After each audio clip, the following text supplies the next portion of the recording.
हर कहानी में एक हीरो होता है, एक चुनौती होती है और एक जबरदस्त वापसी होती है। तो आज हम एक ऐसे ही टीचर की कहानी देखने वाले हैं जिनकी वापसी किसी फिल्मी कहानी से कम नहीं है। ये कहानी है तपस्या की, दूर की सोच की और एक योद्धा वाली मानसिकता की। चलिए इसी दमदार सोच के साथ शुरू करते हैं। ये कहानी हारने या फिर से शुरू करने की नहीं है, बल्कि एक शानदार वापसी की तैयारी की है। मतलब ये एक नई शुरुआत नहीं, ये एक योद्धा की वापसी है। ठीक है, तो कहानी के पहले हिस्से में चलते हैं, चुनौती और संकल्प। क्योंकि हर महान योद्धा की यात्रा, आप जानते हैं, एक बड़ी चुनौती से ही शुरू होती है। तो ये है हमारी कहानी के हीरो, आदित्य सर। एक टीचर जिनका मिशन सिर्फ पढ़ाना नहीं है, बल्कि अपने स्टूडेंट्स के लिए ज्ञान का एक ऐसा हथियार तैयार करना है जो उन्हें किसी भी इम्तिहान के लिए तैयार कर दे। और यहाँ हम देखते हैं कि उनकी विशेषज्ञता की नींव कितनी मजबूत है। ये कोई शौकिया काम नहीं है, ये एकेडमिक सबूत है। एग्रीकल्चर में बीएससी और हॉर्टिकल्चर में एमएससी की डिग्री ये साफ बताती है कि इस सब्जेक्ट पर उनकी पकड़ कितनी गहरी है। और यहीं पर कहानी में असली मोड़ आता है। पूरे 3 साल, सोचिए, 3 साल तक अपने यूट्यूब चैनल से दूर रहना। आज के डिजिटल जमाने में तो ये किसी भी करियर के लिए एक बहुत बड़ा झटका माना जा सकता है ना? तो चलिए आगे बढ़ते हैं और देखते हैं कि ये 3 साल का गैप असल में कोई झटका नहीं, बल्कि एक बहुत ही गहरी तैयारी का दौर था। आदित्य सर ने अपने कमरे को सिर्फ एक कमरा नहीं रहने दिया, उसे एक तपस्या केंद्र में बदल दिया।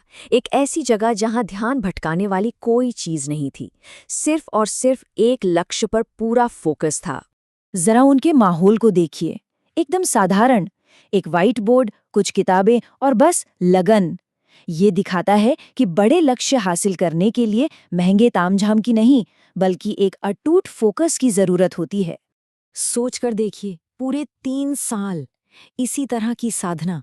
ये एक ऐसी भट्टी थी जिसमें उन्होंने अपने ज्ञान को तपाकर एक शक्तिशाली हथियार में बदला। तो चलिए अब इस 3 साल की तपस्या का जो नतीजा निकला, उस पर एक नज़र डालते हैं, यानी उनके बहुत ही ध्यान से तैयार किए गए नोट्स पर। उनके काम का दायरा देखिए कितना बड़ा है। क्लास 11th और 12th के लिए एग्रीकल्चर का कोई भी हिस्सा छूटा नहीं है। क्रॉप प्रोडक्शन से लेकर एनिमल हस्बेंड्री और एग्रीकल्चरल मैथ्स तक सब कुछ कवर किया गया है। और ये देखिए, ये कमाल का है, उनके नोट्स की बनावट कितनी स्ट्रैटेजिक है। हर यूनिट को हर तरह के सवाल के हिसाब से तैयार किया गया है, ऑब्जेक्टिव से लेकर लंबे जवाब वाले सवालों तक। ये एक टीचर की गहरी सोच को दिखाता है। इन नोट्स की क्वालिटी देखिए जरा, ये सिर्फ जानकारी का ढेर नहीं है, ये सीखने के लिए बनाया गया एक सटीक हथियार है। एक एक शब्द, एक एक लाइन कितनी साफ सुथरी और सटीक है। तो यहाँ सबसे ज़रूरी बात यह है कि ये जो इतनी गहरी तैयारी थी, ये सिर्फ आज के लिए नहीं थी। इसके पीछे एक बहुत बड़ा, एक बहुत दूर का विजन था। तो ये सवाल उठता है कि आखिर ये 2026 है क्या? उनके कैलेंडर पर, उनके नोट्स पर ये तारीख बार बार क्यों लिखी है? और यहाँ इस रहस्य से पर्दा उठता है। ये है टाइम ट्रैवलर वाली मानसिकता। मतलब शरीर से तो आप 2024-25 में हैं, लेकिन दिमागी तौर पर आप 2026 में जी रहे हैं। ये पागलपन नहीं, ये एक विजन है। एक ऐसा विजन जो उन्हें अपने लंबे समय के लक्ष्यों को पाने के लिए लगातार ताकत देता है। चलिए अब उस फिलॉसफी को समझते हैं जो इस पूरी यात्रा को ताकत दे रही है।